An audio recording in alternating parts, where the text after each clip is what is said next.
అన్ని జన్మలలోనూ మానవ జన్మ దుర్లభము. మానవ జీవితము 100 సంవత్సరములకు పరిమితము.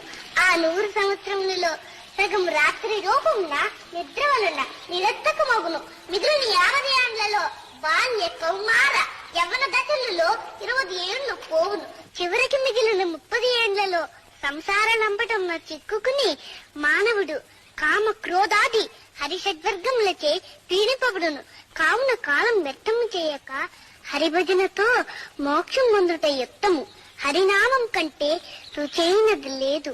లేకే ఉంది నరమాంసము. హరి అంటే ఎవరు?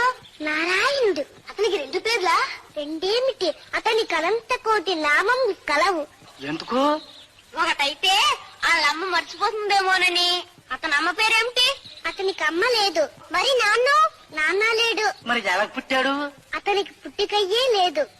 వాడెవడో విచిత్రమైన వాడే, చూడవలసిందే.